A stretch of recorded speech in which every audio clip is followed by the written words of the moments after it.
O escotismo foi fundado em 1907 por um homem chamado Robert Stephenson Smith Baden-Powell. Para, assim não vai rolar. Sejam muito bem-vindos, a gente está começando aqui o canal Scout em Ação.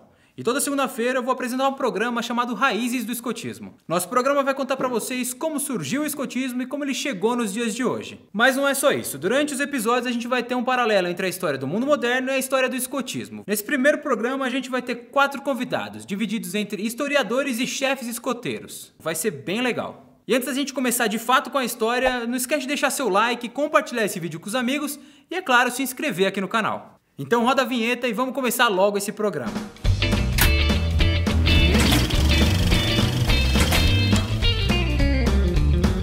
Alguns de vocês que estão assistindo aqui podem até ter uma ideia de quem inventou o movimento escoteiro. E como aquele nosso amigo lá do começo disse, ele foi fundado em 1907 por um carinha chamado Robert Stephenson Smith Baden-Powell. Mas aqui entre nós a gente chama ele de BP para ficar muito mais fácil. Mas por que esse general inglês resolveu criar o escotismo? Ele estava entediado? Sem nada para fazer? Claro que não, né, galera? Antes de 1907, lá em 1814, a Europa estava passando por uma espécie de reformulação. O mundo no século XIX. Em 1814 terminam as guerras napoleônicas. E aí as nações europeias se reúnem numa tentativa de tentar projetar como é que esses países iriam se relacionar ao longo das décadas subsequentes. Então você monta um grande congresso em Viena, exatamente pautando essa preocupação. Como é que nós, países europeus, vamos nos relacionar? No Congresso de Viena você tem ali a presença de um conjunto de países, mas 5 se destacam: Inglaterra, França, Prússia, Áustria e Rússia. E aí você tem um personagem muito interessante que é a Rainha da Inglaterra, a Rainha Vitória. E essa tal dessa Rainha Vitória nasceu em 1819, chegando no trono em 1837, bem depois do Congresso de Viena. Ao contrário dos seus antecessores, ela teve muitos filhos e herdeiros. Conseguiu restaurar o prestígio da coroa britânica, expandiu seu sistema de colônias, fez investimentos em infraestrutura e vale lembrar também que foi no seu governo que aconteceu a Segunda Revolução Industrial. Mas é claro que nem tudo eram flores. Como era essa condição de vida dos ingleses? É uma sociedade industrial. Londres é uma cidade que cresceu muito. É uma cidade que não conseguiu de alguma maneira organizar esse crescimento. Você tem a questão do crime e ao mesmo tempo o desenvolvimento de uma polícia inglesa preocupada em como solucionar esse crime. Então é interessante essa sociedade inglesa. É uma sociedade que cresce de maneira acelerada. É uma sociedade que pela primeira vez a população das grandes cidades supera a população do campo. Mas ao mesmo tempo você tem um trabalhador operário reivindicando mais espaço, você tem uma mulher reivindicando mais espaço e uma sociedade que de alguma maneira tenta conter esses movimentos sociais. E é nesse período conturbado de transformações sociais que nasce o nosso herói Baden-Powell. Ele nasceu em 1857 em Londres, onde ele passou boa parte da sua infância junto com seus outros 6 irmãos. Então era uma família de 7 filhos. Perderam o pai muito cedo, né? O pai dele, que era um reverendo, faleceu quando o BP tinha por volta de 3 anos. Mas mesmo assim a infância dele foi uma infância tranquila, ele viveu bastante ao ar livre, ele acampou bastante com os irmãos, né?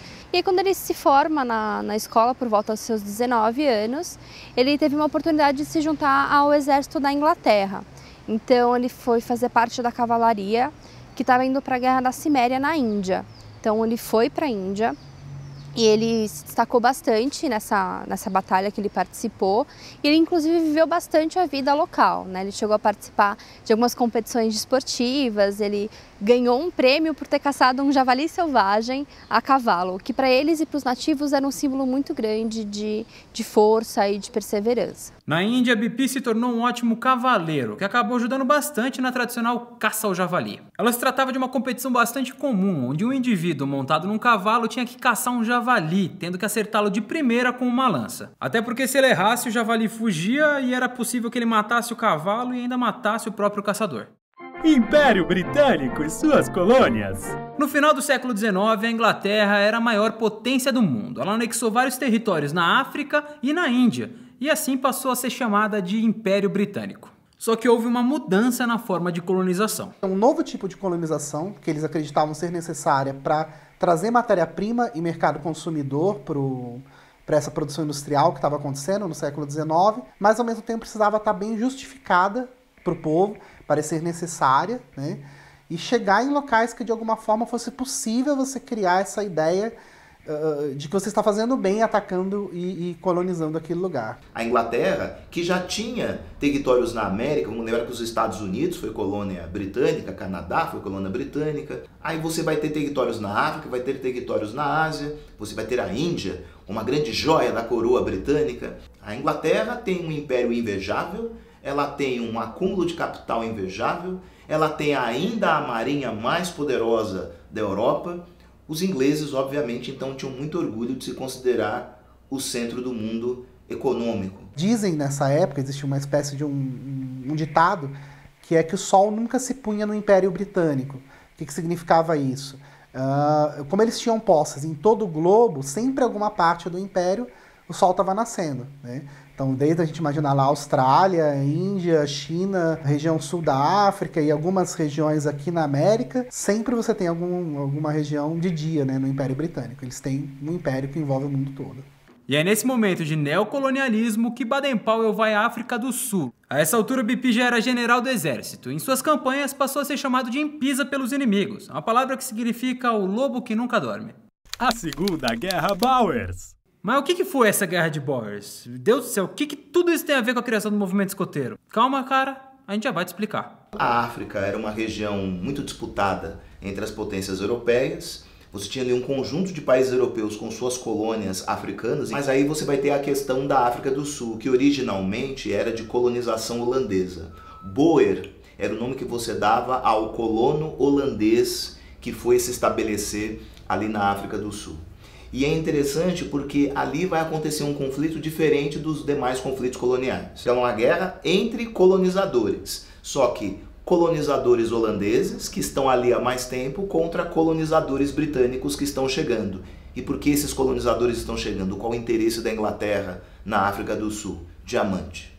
A África do Sul já tinha essa fama de possuir minas de diamante muito importantes. A Inglaterra então vai se dispor a fazer uma guerra contra esses colonizadores holandeses. Nessa guerra, BP novamente teve um papel importante. Existia uma cidade chamada Mafeking, que era um centro estratégico ali dentro da batalha. E ele, enquanto membro do exército inglês que estava ali na África e na África do Sul, alocado nesse momento, ele tomou a decisão de, junto com a sua tropa, ir para Mafeking, porque na época acreditava-se que quem tinha o domínio dessa cidade, que ficava no coração da África do Sul, teria o domínio de toda a África. Quando de fato estourou a Segunda Guerra Boer, ele já estava lá com a sua tropa, então ele teve a oportunidade de defender aquele local. BP defendeu a cidade por 217 dias, cercado por forças esmagadoramente superiores do inimigo. Nessa batalha, ele conta que um dos oficiais juntou meninos da cidadezinha e formou um grupo de cadetes. Eles realizavam tarefas simples, como carregar mensagens e coisas do tipo, então eles liberavam soldados para a luta. E foi nesse momento que BP descobriu que quando se demonstrava confiança, os jovens eram tão capazes quanto os homens. Nasce o escotismo. Quando a batalha se encerrou, ele e sua tropa foram aclamados como heróis. E quando ele voltou para a Inglaterra, ele descobriu que lá ele também era um herói. Ele retornou e lançou um livro, né? E depois de um tempo ele começou a ver os jovens na rua, brincando, né? Brincando não, né? Seguindo os passos do livro dele. Então eles ficavam formados, eles aplicavam as técnicas, eles tentavam desenvolver o que estava sendo discutido, mostrado no livro. Foi então que ele teve uma ideia de levar todos eles para acampar, né? Acampar é uma coisa que, na verdade, ele fazia bastante na infância. Então ele juntou uma boa quantidade de jovens de diversas idades. E levou eles para a ilha de Brownsea, que é uma ilha que fica ali no Canal da Mancha, e dividiu eles em 4 patrulhas, né? Já é o sistema de patrulha que a gente conhece. Então era a patrulha Corvo, Maçarico, Touro e Lobo.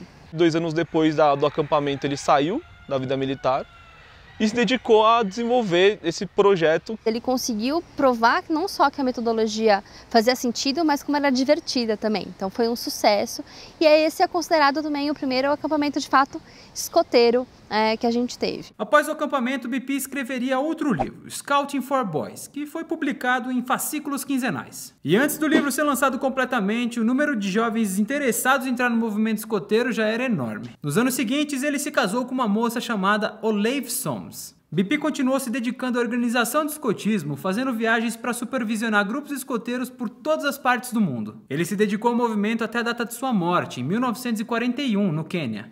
E você até pode encontrar lá onde é o túmulo dele, na lápide, um símbolo que é um círculo com um ponto preto no meio, significando de volta ao ponto de partida. Bem, mas antes de partir, BP deixou uma carta de despedida aos escoteiros, que a gente vai deixar na íntegra lá na nossa página no Facebook.